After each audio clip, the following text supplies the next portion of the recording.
I have tried a lot of ways to make cold brew at home, and most of them were either too complicated, too expensive, or the taste was just not right. Our sponsor, Trade Coffee, has changed all of that. Their cold brew collection includes beans from top roasters, selected specifically for cold brew, so it's smooth and balanced. It's easy to make.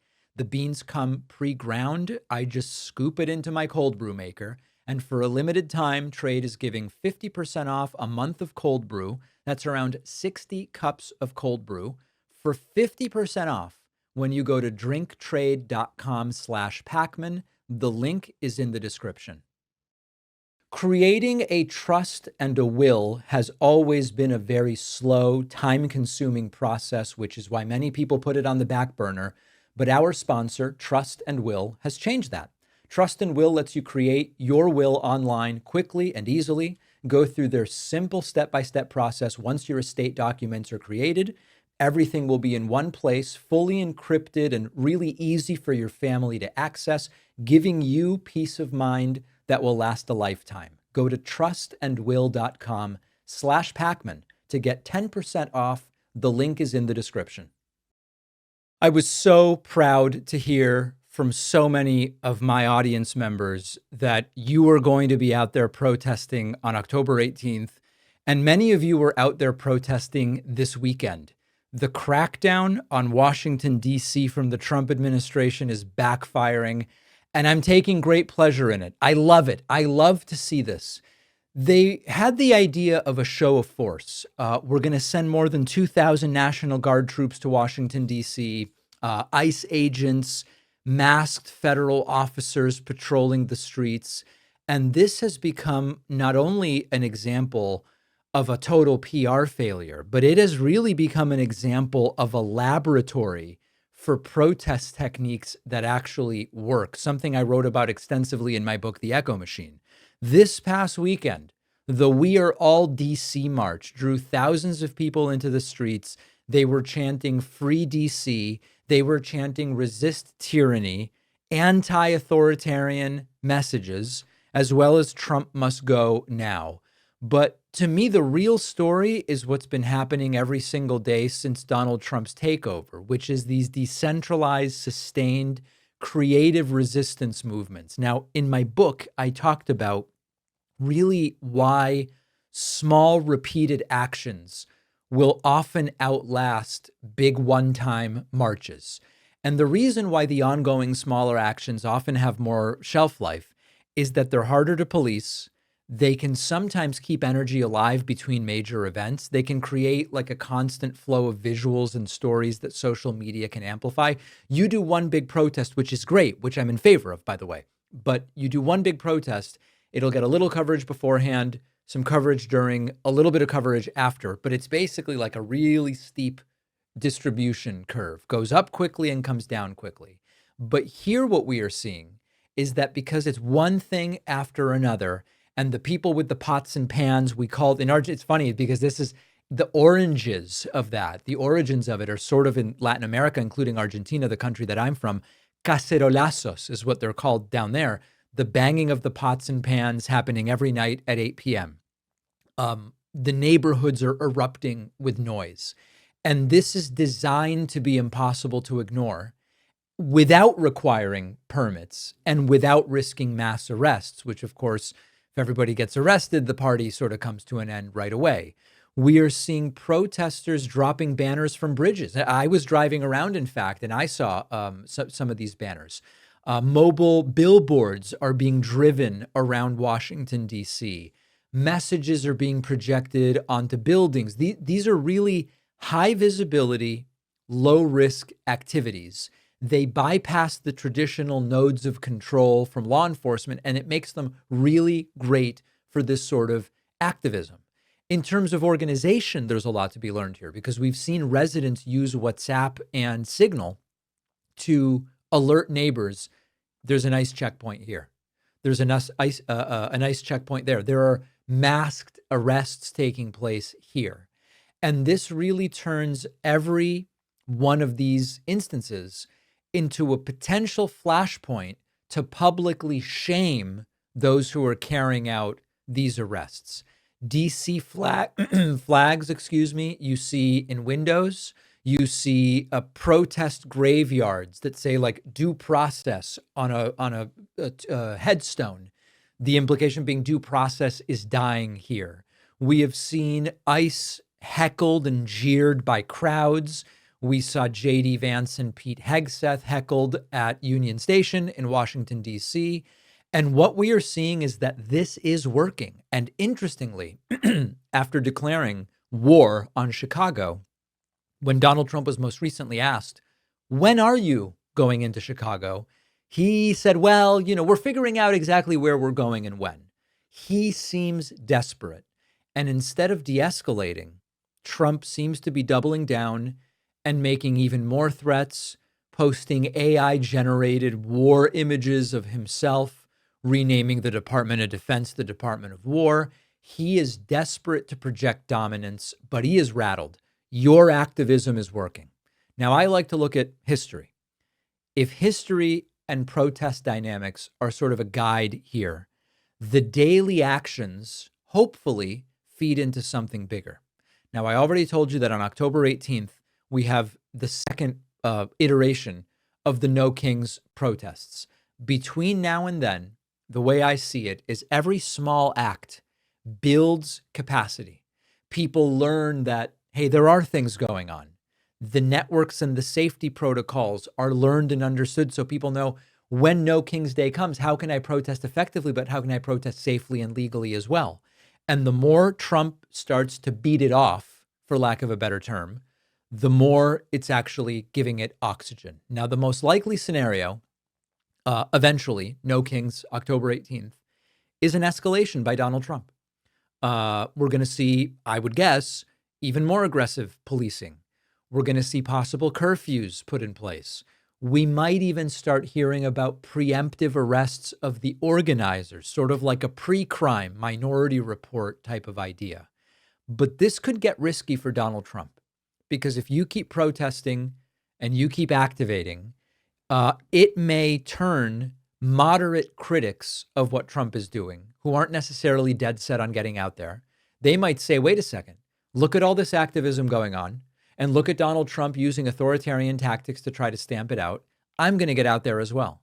And we could see this expand to city after city after city. Chicago may well become the next front of this fight because Trump is targeting it and because the mayor of Chicago and the governor of Illinois seem very much prepared to fight against it. So we are going to cover all of it unless something changes. October 18th could be the moment that this explodes into the biggest challenge against Donald Trump's presidency. I hope that's the case, but let's also talk a little bit about what's going on in the Democratic Party. Two very interesting things happened this weekend. California Governor Gavin Newsom made a post about January 20th, 2029, and Maryland Governor Wes Moore announced he will not run in 2028. And so this is raising a very interesting question. Are we already seeing an effort to move pieces out of the way and to clear the path for Gavin Newsom to be the Democratic nominee in 2028? It's hard to believe that this is a topic under consideration in September of 2025. I get that. We're not even at the 2026 elections yet. We still have special and off-year elections for 2025 that haven't yet been resolved and will be in November. But let me go through what happened, and then we're going to talk about what the implications are. Gavin Newsom's press office Twitter account tweeted an image from the Trump Rapid Response account, which was promoting Trump's new Rose Garden Club, I guess some kind of dining event in the new, very gaudy Rose Garden at the White House. And what the Gavin Newsom press office did is they added a little sticker over the image saying closing soon with the text 1/20/2029. Of course, January 20th, 2029 is the day that the next president is going to be sworn in. The implication here is that this thing will be shut down when Trump leaves office and that the person replacing Trump will be a Democrat and maybe it will be Gavin Newsom. So this is the first sort of major and direct reference from an official Gavin Newsom account to that date, the date that if Gavin Newsom is the nominee and wins, the date that he would become president of the United States. Now, at the same time, Democrats, for once, are blessed with a very deep bench of candidates. One possible candidate that I find super interesting is Maryland Governor Wes Moore. I recently saw Wes Moore speak in person in a relatively small group. He was phenomenal. If I had any criticism of Wes Moore, it's a similar criticism to that of Gavin Newsom, which is that Moore is such a good, natural, and smooth public speaker that he can come off as almost too rehearsed. And sometimes when you seem too rehearsed, it can make you seem less authentic. Wes Moore is that smooth of a speaker that you start saying, is this authentic? But Wes Moore has now said he will not run in 2028. Before I let you go, you have not announced you're running for re-election. If you do you commit to serve a full term? Yes, I'll be serving a full term. I'm excited about re-election. I'm excited about what I'm going to be able to do for the people of Maryland. Do you rule out a run for president, Governor? Yeah, I'm not running for president. You rule it out? Yes, I'm You not running for completely president. rule it out? I'm so excited about what we're doing, that we've gone from 43rd in the country in unemployment to now one of the lowest unemployment rates. We've had amongst the fastest drops in violent crime anywhere in the United States of America. Our population is growing. Maryland is moving. And so I'm really excited about going back in front of the people of my state and asking for another term. So Moore is out for 2028. Now, I want to kind of give you the ups and downs of this. On the one hand, Wes Moore would be competing for a sort of similar electorate as Gavin Newsom in the Democratic primary. So in that sense, there's some strategy here. Moore might realize if it's Moore versus Newsom, Newsom might have the edge in seniority, in gravitas, in name recognition, whatever. So there's like a micro strategy to this. But I believe there's a broader strategy here as well. And you all know the Democratic Party has been terrible with strategy, but here's a bit of the possibility. Gavin Newsom cannot run for governor again in California. Gretchen Whitmer cannot run for governor again in Michigan. They have to do something new, maybe in elected office, maybe in private industry. On the other hand, Wes Moore can run for re-election. He's very popular in Maryland. Wes Moore is also really young. Wes Moore will be 50 in 2028. He would be 54 in 2032 when the winner of 2028, if they become president, could run for re-election. So imagine that some other Democrat wins in 2028 and at least runs in 2032. Whether they get reelected or not kind of doesn't matter, because if you've got an incumbent Democratic president, they're essentially unopposed in the primary. That puts Wes Moore at 58 years old in 2036. Now, that's 10 and a half years from now. That is a long time to think about anything. The strategy, the tactics, anything could happen in the next 3 years that completely blows up the idea. But a 58-year-old Wes Moore in 2036, not up against Gavin Newsom, not up against outgoing MAGA, which probably means Donald Trump sort of ordaining J.D. Vance his replacement. That's probably better strategy for Wes Moore as well. So needless to say, Moore is getting out of the way. Many strong possibilities for 2028. We've got to get through the California redistricting proposal. By the way, I'm going to be joining Gavin Newsom for a live stream, hoping to raise money for the redistricting effort in California. This is going to be Wednesday at 7:30 p.m. Eastern time. I hope you'll join me. It'll be everywhere. Everybody's going to be streaming it. We've got to get through the California redistricting vote and other off-year elections in November. Next year, the focus will become the midterms and Democrats taking the House to totally shut down Donald Trump's agenda. And then 2028 will start in earnest. But this is already shaping up to be a very early starting presidential election.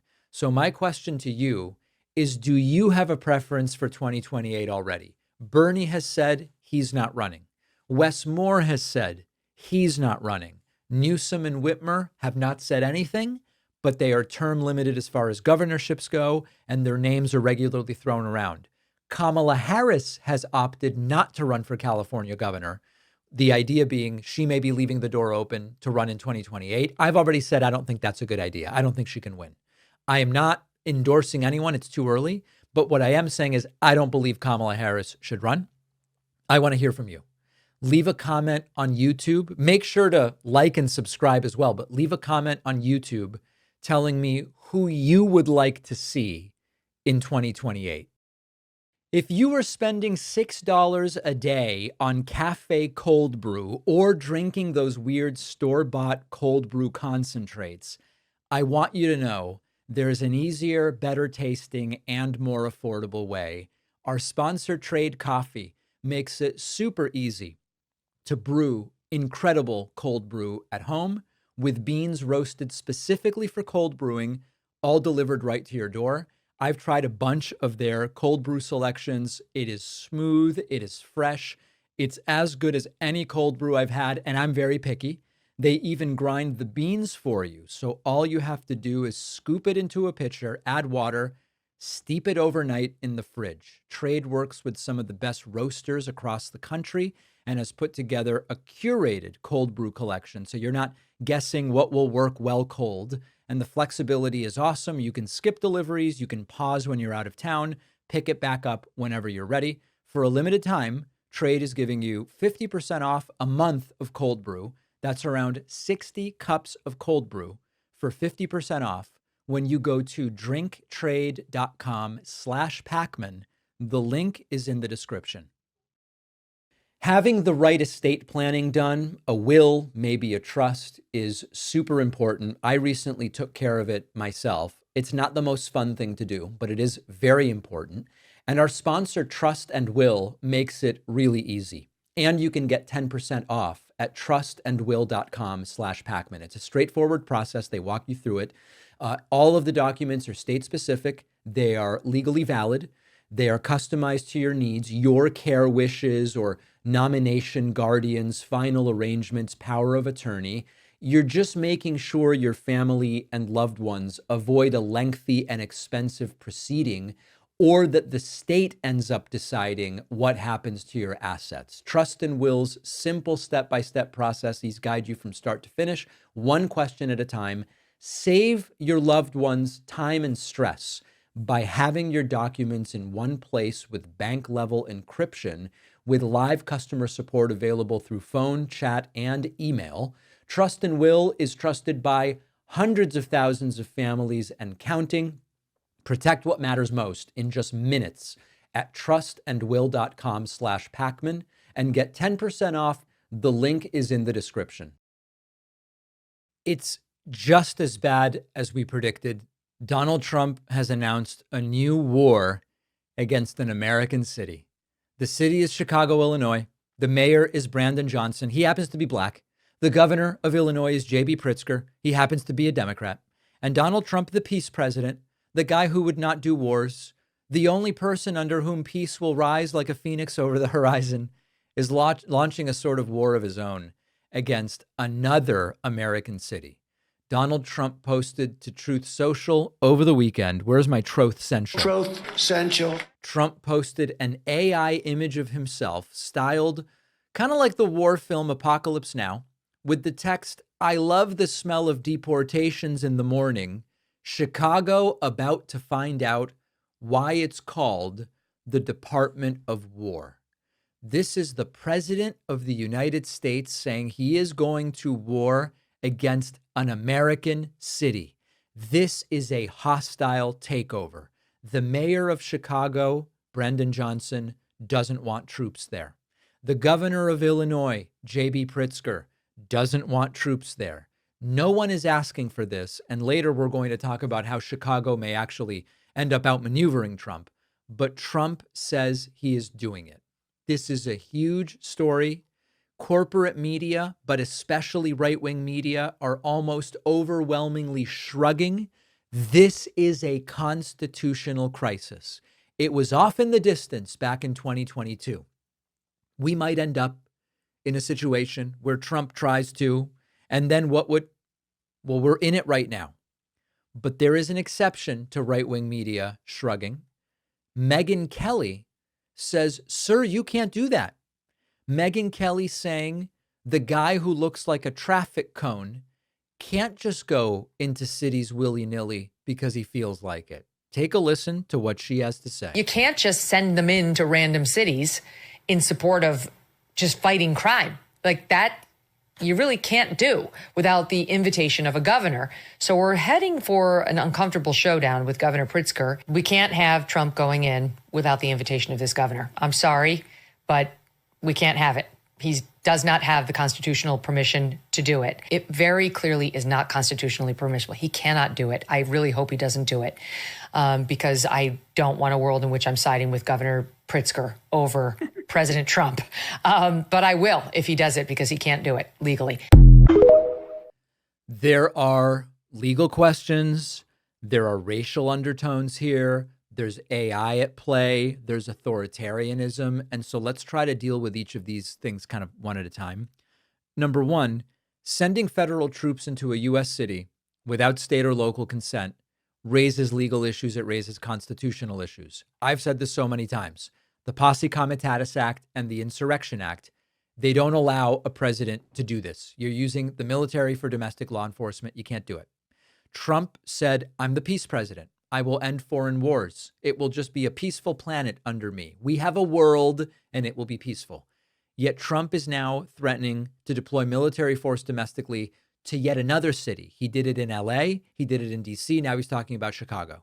There's a racial element here. Trump is targeting a city led by a black mayor and a Democratic governor. And this is playing again into the history of right-wing politicians demonizing majority, minority urban areas. They love that. And then this is also a part of a larger plan to normalize using federal power against political opponents. The absurdity and danger of Trump promoting that with AI-generated war propaganda against his own citizens is like a cherry on top. It would be the story in and of itself if it weren't part of an even bigger story. And there are questions as to what this says about Donald Trump's mindset right now, because he's framing this in entertainment terms. He's framing it as like a movie-style drama where he's the protagonist. And this is a theme of authoritarians. They see themselves as the heroes of their countries. They see themselves as the heroes of the world. And we have said before, if Trump can get away with this in LA, he's going to do it elsewhere. And then he did. And Trump did it in DC. And we said, well, if Trump can do it in DC, he can really do it anywhere. And then a judge came in and said it was illegal when Trump did it in Los Angeles. But Trump now says he's going to do it in Chicago anyway. The pretext is we've got an emergency. I have to do this because there's an emergency in LA. There wasn't. In DC, there wasn't. In Chicago, there isn't. But it's really important for us not to be fooled because there is no legitimate trigger for this. There is no emergency in Chicago right now that would justify this under federal law. Even if you believed Chicago policing needs help, even if you genuinely and sincerely thought we've got to do something in Chicago, you still don't have a justification to send in federal troops. There are dozens of ways you could help Chicago that don't require constitutional violations. So for everybody out there, if you live in a city that Trump doesn't like, San Francisco, Austin, New York City, and Boston, many others, you should be paying very close attention because we don't know what is the final stop of this complete and total fiasco. I doubt it will be DC, and it's seeming like it's going to be Chicago. If you live in Chicago, please leave a comment. Let me know what you're planning to do here. Chicago may be preparing to outmaneuver Donald Trump, and it is glorious to see. We've talked about how Chicago is Donald Trump's next target for the militarization with American troops, but J.B. Pritzker doesn't seem like he's going to just lay down and take it. Here he is explaining what he is thinking. Any National Guard from any state that is federalized now becomes like a military troop. They are not allowed to do law enforcement. They can come into the city, but they are restricted essentially to federal buildings, protecting federal buildings. If that's what they intend to do, that is legal. But they're not allowed to simply come into the neighborhoods and start, imposing their will. There are laws against this. There is, in fact, unless there's some sort of insurrection, which there is clearly not, or an attack on the United States coming from a city, then these troops are not allowed to do anything other than any. So Pritzker seems to know the law, and he seems to be getting prepared for what might be coming. But this is particularly disturbing, the whole Chicago idea, because Chicago has been one of the sites of the largest peaceful protests in the country over recent months. Completely peaceful. So what does Trump do? He says, we've got an emergency here. We have a crisis so bad that I've got to send in the military. And this is straight out of the authoritarian playbook. And the way it works is the following. Step one, you flood Chicago with an ICE surge. You raid communities, you make arrests, you create fear. Your very presence will create anger and pushback. And then you say, look, it's too out of control. The protesters are coming after ICE. Now we have to send in what? We have to send in tanks. We've got to restore order after we are the ones that created much of the problem in the first place. We've seen this scam before. They did this in Los Angeles, tiny incidents on a few 2 to 3 block radius, 2 by 3 block radius. And suddenly the narrative was LA's burning down, screw Karen Bass, ignore Gavin Newsom, send in the troops. It was a lie when they did it in Los Angeles. It's a lie right now. And the cruelty of it, I believe, is clearly on purpose. ICE agents in Chicago are arresting women outside domestic violence hearings. Think about that. You're a victim of abuse. You now have to choose, stay silent and keep getting hurt, or speak up and risk getting picked up by ICE. It's calculatedly inhumane. You've got victim advocates reporting that survivors are just skipping their court dates because they're too afraid to show up, which means the abusers get to walk free thanks to this policy. So this is not at all about public safety. It's actually causing the opposite. Now, Illinois leaders, they see the trap Trump is trying to set.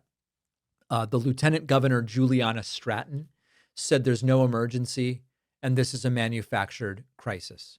And she is warning people, do not take the bait. Of course, go and protest. Of course, go and protest. But do it peacefully, because they're going to be waiting for any justification to scale this up. One out of context clip or one piece of footage that Fox News loops forever will be used to justify military action. They want a confrontation. They're hoping for a confrontation. The thing about it is that nobody is asking for troops.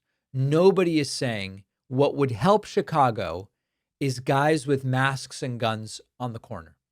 Nobody's saying that other than Trump. What people want is healthcare, mental health care, good paying jobs, food security. They want education and opportunities that close the wealth gap. And instead, Donald Trump slashed $800 million in violence prevention funding for Illinois. And now he goes, we've got an emergency. I've got to send in the troops. So we've seen the playbook before. You cause chaos, you strip resources that would help tamp down the chaos, and then lo and behold, you have a really heavy-handed solution. So Stratton is saying Illinois is not going to bow down to this. J.B. Pritzker is saying they're not going to bow down. And we have to see this for what it is, which is a distraction. I don't say that in the way of it's a calculated distraction, but there are significant cracks in the economy happening. This, and we do have to defend against this, distracts from the cracking economy. The tariffs, which have been ruled illegal, the fractured alliances overseas, the fact that Trump has no plan for governance beyond, I want to punish my enemies and enrich myself and my friends. And this is personal for Trump because Chicago and Illinois up to now have not played along. They don't flatter Trump. They don't pretend Trump's policies are working. That drives the guy nuts. And so now he's trying to pick a fight he thinks he can win. I don't know that Chicago is going to go for it. Chicago's organizing. Chicago's disciplined. And I hope, based on what we saw this weekend, Chicago is remaining peaceful. They are determined, I hope, not to hand Trump what he needs to justify going in. So Trump is looking for a confrontation. So far, Chicago knows the game. Chicago sees through the stunt. And maybe without ever throwing a punch, they're going to be able to stop this. So we are going to see. I have video for you today that is the most presidential, most normal moment of Donald Trump's political career. Trump did squeeze in a little bit of nonsense into this minute, but this is video of Donald Trump speaking about vaccines. He basically sounds normal. He basically sounds like he's deferring to science. I have never seen Trump look this presidential. It's 60 minutes in the last decade, so let's not go crazy. But take a listen to what Donald Trump had to say, then we're going to analyze it. Another Florida question, the vaccine mandates that were rolled back for school children. What do you think about that? Well, I think we have to be very careful. Look, you have some vaccines that are so amazing. The polio vaccine, I happen to think, is amazing. A lot of people think that COVID is amazing. You know, there are many people that believe strongly in that. But you have some vaccines that are so incredible. And I think you have to be very careful when you say that some people don't have to be vaccinated. It's a very tough position. So I'd give you an answer. I'll give you a feeling. But just initially, I heard about it yesterday, and it's a tough stance. Look, you have vaccines that work. They just pure and simple work. They're not controversial at all. And I think those vaccines should be used. Otherwise, some people are going to catch it, and they endanger other people. And when you don't have controversy at all, I think people should take it. Listen to that. Donald Trump basically gets it right. Now, we're going to talk about the why in a moment. But Trump said a bunch of things correctly there. When Trump gets it right, I'm going to tell you, okay? We have to be very careful at telling people not to get a vaccine. He's right. It's extremely dangerous when we say, don't get a vaccine unless there is damn good reason, scientific reason, to tell people that. Trump says the polio vaccine is great. Trump says many people think the COVID vaccine is great. It's a little self-serving because Trump gives himself credit for that, but okay. You have vaccines that plain and simple work and aren't controversial. Trump is right. Trump says if people don't use them, other people are endangered by those who choose not to vaccinate. That is absolutely correct. Now, what's politically relevant is that Donald Trump's Secretary of Health and Human Services, Robert F. Kennedy Jr., has previously said there are no vaccines proven to be safe and effective. Remember this moment with CNN's Breonna Keeler, where he denies saying it, and then she rolls the tape. You have gained notoriety for your skepticism about vaccines. And over the summer in an interview, you said, quote, there's no vaccine that is, safe and effective. Do you still believe that? I never said that. So stop me. We have the clip. Please play the clip. You've talked about that the media slanders you by calling you an anti-vaxxer. And you've said that you're not anti-vaccine, you're pro-safe vaccine. Difficult question. Can you name any vaccines that you think are good? I think some of the live virus vaccines are probably averting more problems than they're causing. There's no vaccine that is, safe and effective. What I'm saying is that none of the 72 vaccines has ever been tested in a safety study. Okay. There is no vaccine that is safe and effective. None of the 72 vaccines have been tested in a safety study. So let's get back to the science. The problem for Trump in being as presidential as I've ever seen him and telling people not to get vaccines is dangerous. A lot of these vaccines just straight up work. The problem for Trump is that he has someone running his Department of Health and Human Services who doesn't believe that any vaccine is safe and effective. So while Trump had his most presidential moment of all time, it conflicts with the guy he has heading up policy on the issue. Now let's talk about the science. RFK and other anti-vaxxers love this talking point. No vaccine has ever been tested in a safety study. It's misleading and it's also false. Now, the absolute claim they make is that vaccines are released without safety testing at all. The technical claim they make is that a particular type of long-term randomized placebo-controlled safety trial hasn't been done. And then they interpret that as no safety studies exist. So it's really important. And I know that this is nuanced stuff, but if we don't understand this, then we're not really going to understand what they're saying. Vaccines are subjected to extensive safety testing. There are preclinical studies, phase 1 trials, phase 2 trials, phase 3 trials, post-marketing surveillance, etc. There's a misunderstanding about placebo. Sometimes what people like RFK and others argue is that because vaccines aren't tested against an inert saline placebo, where you take a group and you inject them with saline, they don't know whether they've gotten the vaccine or not, especially in later stages. They say because that's not done, then there isn't really a safety study here. And then in addition to that, critics say, oh, there are no decades-long placebo-controlled trials. That's really what you need. Now, that's true in vaccines that have been proven for years, because it would be unethical.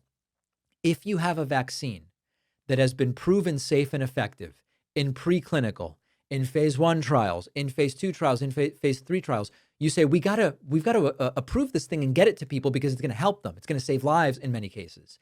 And therefore, it would be unethical to take a group and say, for the next 10 years, you're going to get a placebo rather than getting the actual vaccine and the protection that comes with it. For the same reason that there are certain types of placebo-controlled trials with pregnant women that are unethical, that would be unethical with functional, safe vaccines. Every vaccine has been tested for safety in multiple stages of trials before approval. There are certain types of studies, like the decades-long inert placebo trials, that aren't done for ethical reasons, but that doesn't mean vaccines aren't tested for safety. The anti-vax people love that talking point.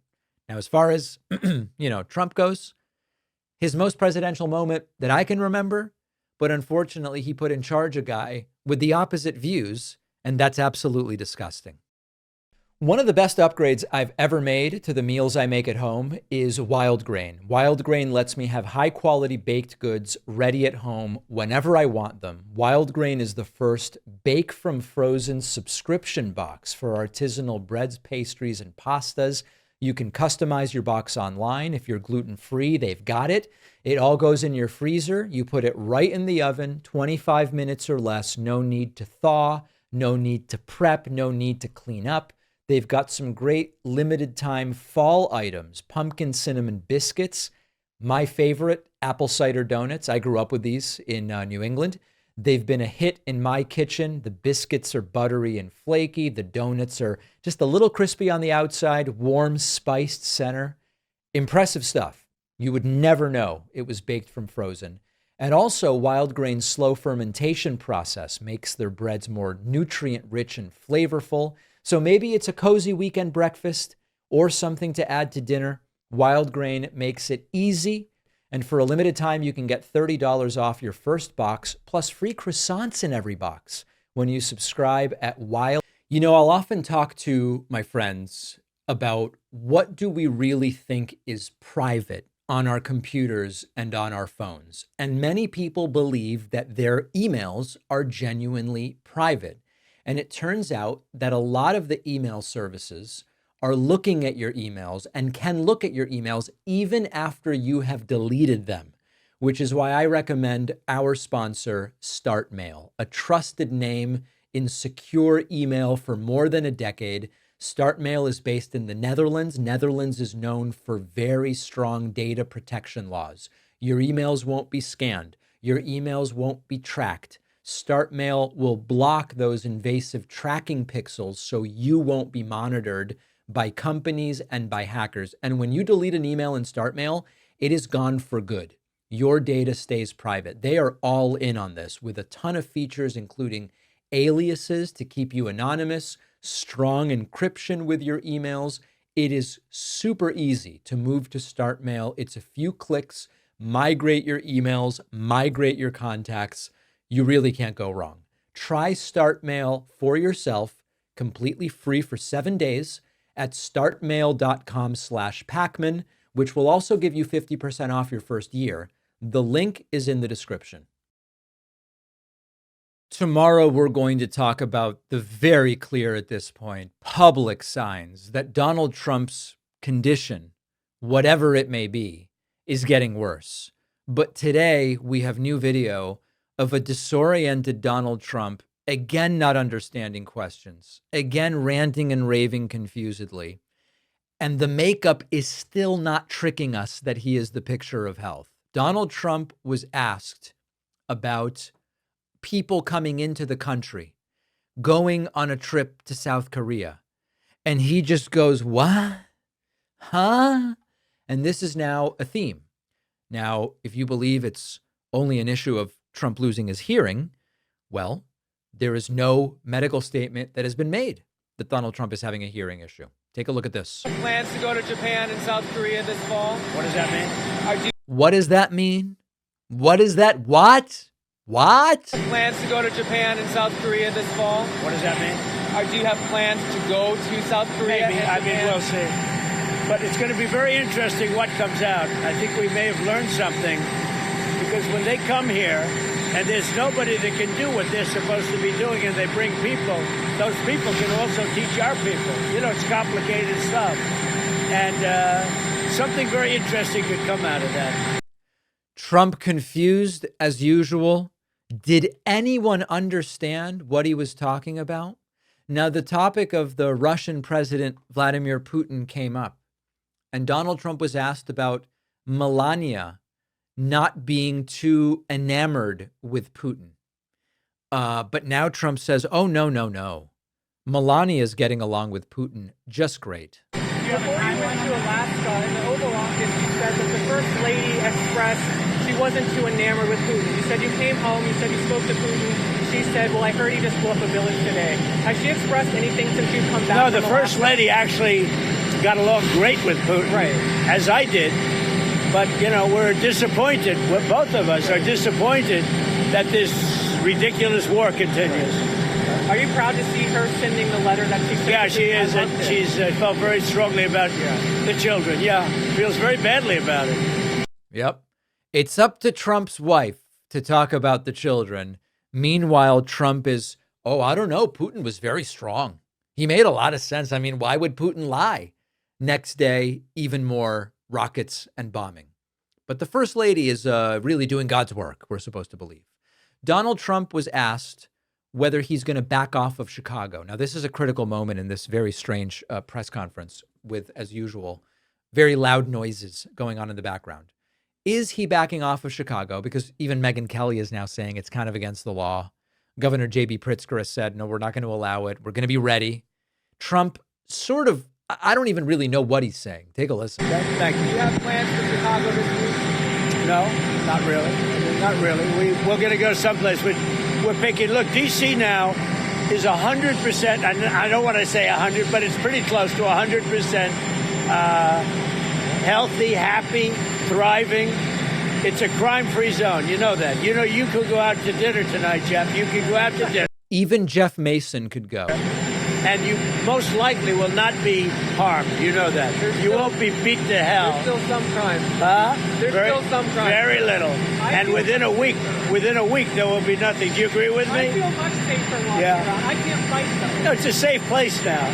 But you've been talking a lot about Chicago, and there was Chicago's been talking a lot. So Chicago's been talking a lot about Chicago. Last week, lost 9 people were killed and 28 people were shot. The week before, it was 7 people were killed and 37 people were shot. The week before that, it was the same kind of number. Chicago is a very dangerous place, and we have a governor that doesn't care about crime. I guess we could solve Chicago very quickly, but we're going to make a decision as to where we go over the next day or two. When you look at what happened to D.C. in a short period of time, honestly, it's amazing. Over a period of 12 days, in other words, on the 12th day, we had the crime. On the 12th day. Okay. So Trump is like equivocating a little bit here. He's saying, well, you know, it's really Chicago that's been talking about Chicago.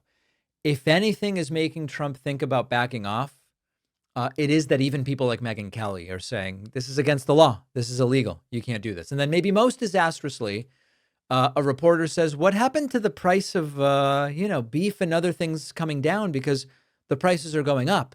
And Trump's new explanation is none of his policies have kicked in yet. Kicking in needs to happen. Mr. President, the price of beef continues to rise and other items keep going up. Is there any way to address the cost of beef? Yeah, once it kicks in, once our policies kick in, the price of beef will be going down, just like the price of eggs went down and the price of a lot of other grocery items went down. Beef will go down. It'll all go down. Energy has gone way down. Remember, energy is not way down. Gas prices are flat and electricity prices are up 10%. Trump promised that grocery prices, food prices would come down right away. He didn't say that 8 months into his presidency, we would still be waiting for the policies to, quote, kick in. And one of the groups that is now suffering the most is farmers. They are suffering so much they are turning to prayer. Let me talk about that next. You know, farmers are really suffering right now in the United States. Farmers are suffering because of Trump's tariffs. And this was predictable because in Donald Trump's first term, the farmers suffered as well. And Trump ended up having to bail them out. Farmers are not just, I don't want to say an inconsequential industry. I don't want to pretend any industry is inconsequential. There are some that are less economically stimulative. But the point is, farmers are uniquely important in the United States. Farmers impact whether we have healthy food to eat. Farmers impact a lot of other industries because farming and growing food is then transported. It's then exported. So it relates to transportation. It relates to foreign policy and trade. And also, farming relates to national security. As I thought we learned from COVID, that our supply chains are more fragile than we would like to admit. And getting certain things like food and medications domestically, the MAGA right has said is important for national security. So farming is not, you could argue, people who work in some of these derivative financial instruments, they're making money off of money off of money. It's not really relevant in the way that food production is to national security and health and so many other things. Farming is extraordinarily relevant. The farmers are desperate. Here is video from, we're going to look at a couple of different events over the weekend. The farmers are getting crushed. You said, I love you, Mr. Trump. I need to see the fruit of your love. And I've never been as worried as I am now about whether or not my kids and grandkids will be able to carry on. I just would like to see somebody help us get our markets back. We need our exports, and we just need to be paid for what we do. And that's not happening. That's right. Farmers, what a surprise, are getting crushed again. And it's just such a frustrating, I told you so moment. And I say it's frustrating because I don't get pleasure from that. I recognize the importance of farming for the American food supply, but I also don't want the farmers to suffer. And the saddest thing about it is we knew that this was going to happen because it happened during the first term. When Trump ran for his second term on just doing more of what didn't work the first term, all sorts of new industries were going to get screwed. But the people that got screwed the first time were going to get screwed too, and that was the farmers. And it's gotten so bad. Here is video of farmers praying as Donald Trump's tariffs have put some of them on the brink of bankruptcy. They are praying. I hate to tell you, the problem is the tariffs.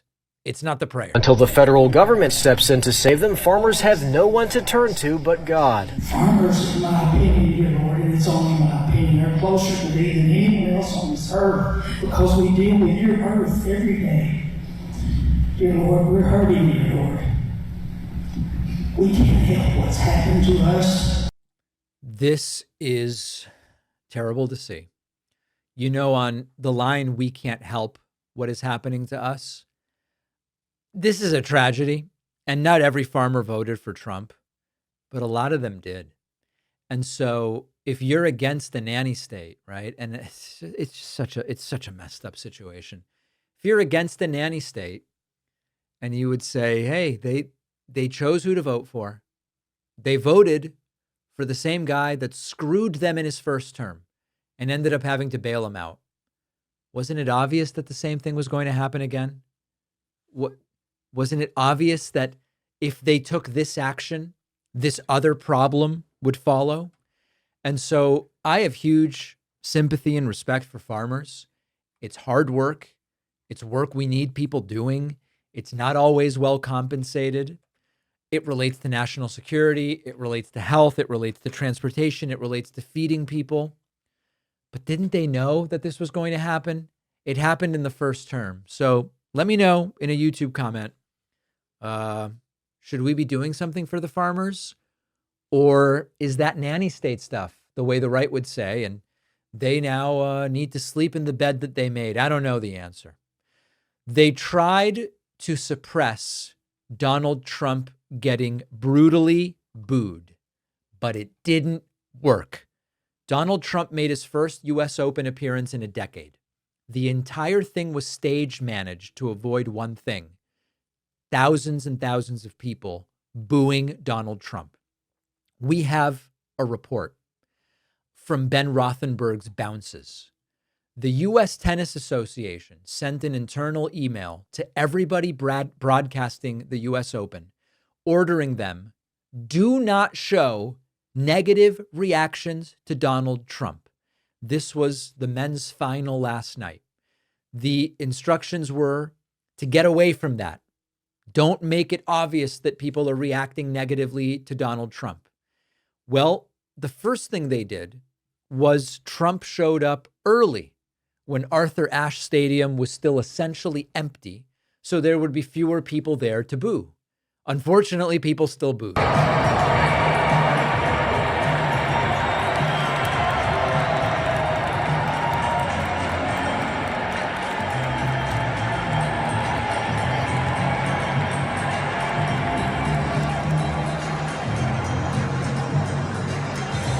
And as you can see, they are playing louder and louder music as people figure out who it is and they start booing, they start playing louder and louder music to cover it.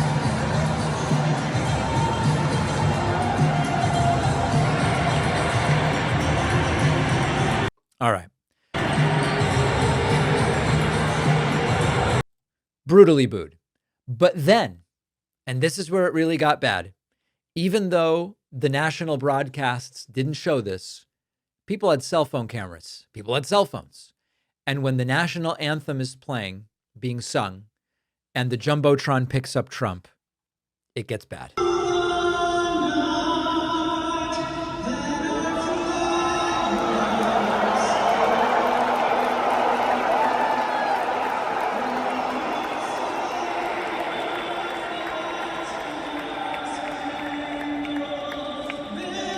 And then the booing stopped when Trump came off of the Jumbotron, and this happened again.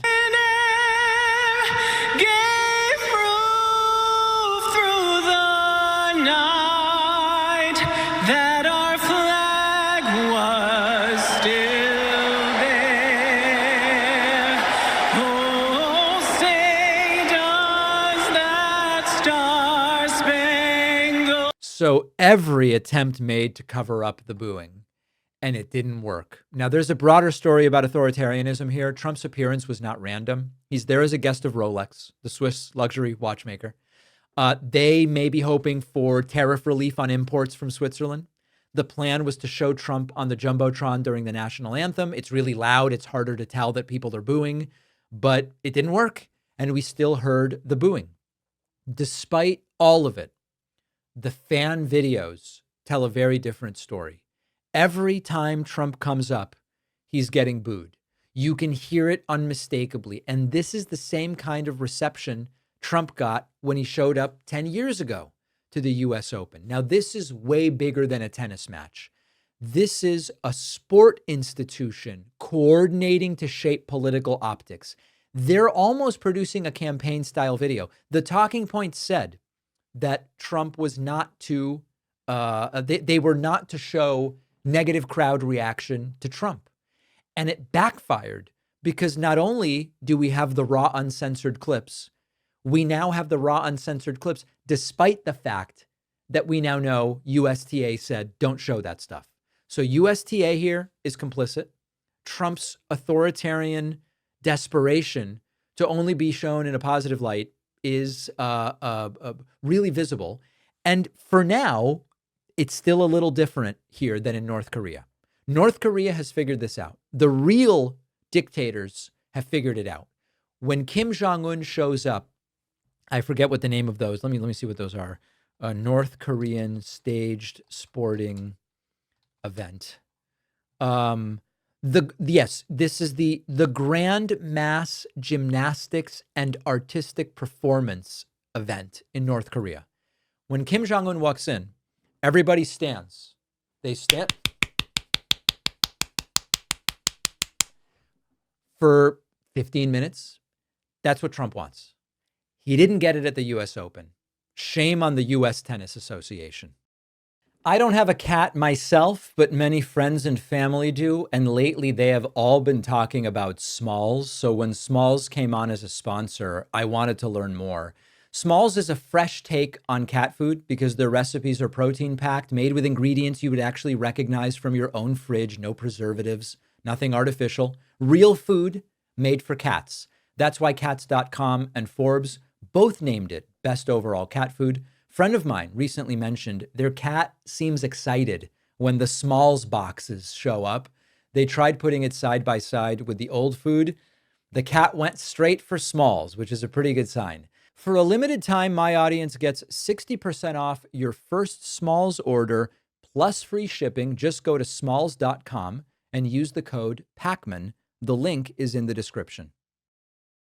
Donald Trump has already packed his second-term cabinet with loyalists. He's threatened deportation as political punishment. He's expanded executive authority in ways we have not seen in modern history.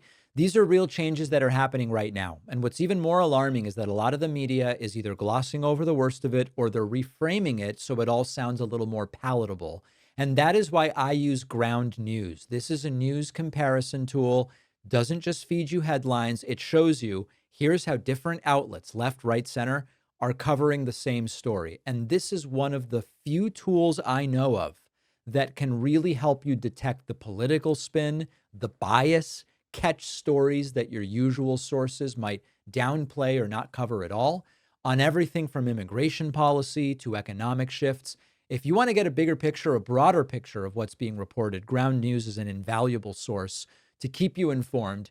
And Ground News is offering my audience 40% off their top tier Vantage plan. You'll only pay $5 a month. Go to ground.news/Pakman or enter the code Pakman in the app to get started. The link is in the description.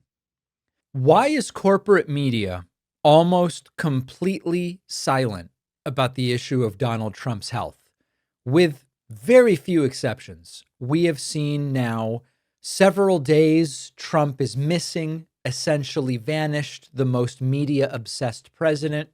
And until the pressure got so big in the online and independent ecosystem, corporate media wasn't even talking about it. Trump has been going through these longer periods with no sit-down interviews and no public events, just a couple of rambling posts on Truth Social and a blurry golf course photo. And given the growing evidence of actual health problems, swollen ankles and bruised hands and moments of confusion, you would think that this would be a major story for corporate media. But you look at the New York Times, you look at the Washington Post, obviously on Fox News, or you look at CNN, and it is deafening silence on the issue. When Biden turned a poor debate performance into the biggest adjudication of whether he could do the job, it was headlines, it was a feeding frenzy in corporate media, endless loops of him stumbling over words and opinion columns speculating about which of 30 different medical conditions might he have had, books written about how the press failed and Democrats failed, and the coverage of his medical situation became a story in and of itself. But with Donald Trump, it's almost like the opposite is happening. It's kind of weird. Clear evidence. And despite the fact that Trump is now older than Biden was at the height of that coverage, mainstream newsrooms are just kind of not talking about the story. The main contribution we sometimes see is Trump's alive. He's doing stuff. The rumors of his death are premature. Part of this, I believe, is an institutional fear, because for years, the right has been hammering mainstream outlets with accusations that they are biased. The New York Times is biased. The Washington Post is biased. CNN is biased. Times biased. Newsweek's biased. Everybody's biased. And so to some degree, that has worked. And you got to hand it to them. They've done it effectively because they have made a lot of these corporate and legacy media outlets second guess. Do we want to talk about this? Because what's the backlash going to be? And it's terrible for a free press, but it's good if what you're trying to do is suppress stories like that. Reporters know if they run a tough story on Trump's health, they're going to be accused of fake news. Their editors will probably say, maybe don't cover this. And so to avoid that, they swing completely the other direction. They underreport the story. They bury the lead. They try to look cautious. And the result is really its own kind of bias, which is bias by omission. When the most powerful man in the world disappears for 5 days, something he had never done before, that's news. And when he at the same time has health problems that are visible but aren't being explained, pretending otherwise doesn't show neutrality. It shows that you're submitting. And it's not as if no one is covering it, right? I mean, independent outlets, progressive podcasts, YouTube channels, medical shows, newsletters, smaller investigative sites. Everybody's raising questions about Donald Trump's health. They've been doing it for months, if not years. Side-by-side comparisons of how Trump's gait has changed, his verbal slips, interviews with medical professionals, analyses of how Donald Trump's language and vocabulary have become dramatically simplified over the years. The difference is reach, because a lot of these independent voices just don't have the platforms of some of the legacy and corporate media. And because the big outlets leave a vacuum, you've got speculation and conspiracy theories that fill the void, whether it's rumors of stroke, J.D. Vance's claims that the press is lying by even talking about Donald Trump being missing for 5 or 6 days. So this is really not a story about Trump, although in a sense it is. This is a story about the role of the press. American history is sadly filled with examples of White Houses hiding presidential health crises. Woodrow Wilson's stroke, JFK's Addison's disease, Reagan's Alzheimer's, and the press would either get stonewalled or they would look the other way. The public was misled every time. So we could ask the question, is Trump healthy? I think we know the answer to that. The real question is, why isn't the press doing its job? If the mainstream media can turn Biden's hoarse voice into a national obsession, but they take Trump's days-long disappearance and look the other way like there's nothing to see here, that is an extraordinary skewing of corporate and legacy journalism. If we have a healthy democracy, we need transparency from our leaders. Trump promised that transparency, and on a whole litany of issues, but pointedly on his health, we haven't gotten it. Independent media is trying to do the work. Corporate media, by and large, is not. There is an exception. Ali Velshi on MSNBC did do a good segment about this. We'll talk about that tomorrow. Well, this is going to trigger the conspiracy-brained MAGA people. House Speaker Mike Johnson made one of the wildest claims yet about Donald Trump's connection to Jeffrey Epstein, which is that Trump was an FBI informant. Trump's relationship with Epstein was merely to inform on him to the FBI.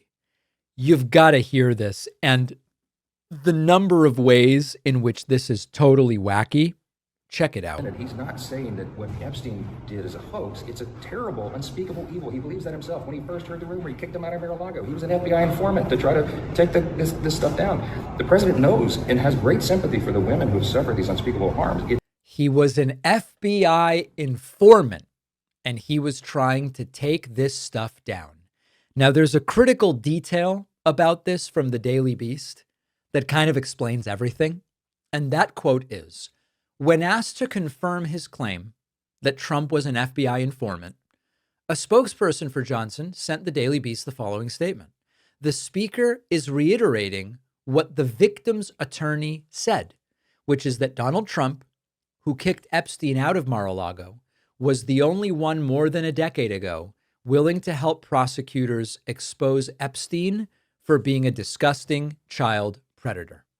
So this is, unfortunately, about the words being used.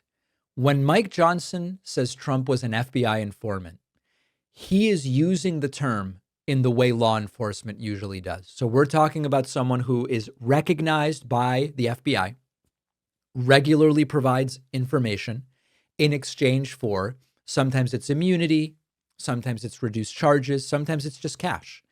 It's a documented relationship. You often have a handler. There are reports. There are sometimes legal agreements. Johnson used the term FBI informant, but that's not what he meant. What Johnson is trying to do is rebrand the decades-old claim that Trump once passed info about Epstein to authorities and say he was an FBI informant. But there's no indication that Trump was an FBI informant. And even Johnson's office is now saying, we're kind of just repeating what somebody else said. Now, interestingly, FBI informants are often criminals themselves. And the reason they're informing is it's a way to avoid prison. They meet with agents, they wear wires, they help build a case. They don't just call once and go, hey, Epstein. That's not how being an FBI informant works. If Trump were really an FBI informant, there would be records, there would be handler notes, there would be some kind of cooperation. If such a thing existed, and by the way, it's not something Trump would sit quietly on for decades. This is a guy who brags about winning golf tournaments when he was the only player. If that was real, Trump would have already talked about it. Now, the problem with Johnson's loose use of the term is actually bigger than just the fact that it doesn't seem Trump was an FBI informant. Epstein wasn't kicked out of Mar-a-Lago right after Donald Trump supposedly found out what Epstein was up to. It took over a year after Epstein's indictment. So that's also a lie. And if Trump was helping the FBI, remember that there are rumors that Epstein was Mossad. A lot of the same deep staters believe that Epstein was working as an intelligence officer for the Israeli Mossad. If that were true, you're saying that it's an FBI informant informing about a Mossad informant or asset? None of this makes any sense whatsoever. And the funniest part of MAGA Mike Johnson saying this is that MAGA world has spent years painting FBI informants as the ultimate villains, painting FBI assets as the ultimate villains. Think back to the January 6th riots. They were FBI assets. There's nothing worse that you could be. Informants are deep state plants. They're government snitches. They're the real reason that January 6th was fake. And so the conservative media that has spent endless years now demonizing people who work for the FBI, insisting that it's part of a conspiracy to frame Trump. Now, all of a sudden, Johnson goes, oh, he was an FBI informant in order to defend Donald Trump. It's an instant reversal of the conditioning that they've given MAGA. And this is the problem with the Epstein story. They conditioned MAGA one way for years, and now they're going, actually, there's not really anything to see. Oh, Trump was going to show you all the stuff that there was to see. There really isn't anything to see. Oh, no, the FBI is terrible and working with them means you're part of the deep state. Trump was working with the FBI. They will say anything about any issue if it'll work to defend Donald Trump. Now, on the bonus show today, we are going to talk about young Democrats eager to unseat older Democrats, but young Republicans seem more okay waiting. Why is that? We'll also talk about the artificial food dye stuff related to RFK Jr. A lot of interesting new details coming out about that. We will also talk about how Republican leaders are not going to help Thomas Massie get himself reelected because Donald Trump actually wants him out. Civil war is growing. Get instant access to the bonus show. I encourage you to sign up. The #1 funding source for the show, membership at joinpakman.com. Get a half-price membership by using the coupon code. It will end soon. I'll see you on the bonus show. I'll be back here tomorrow.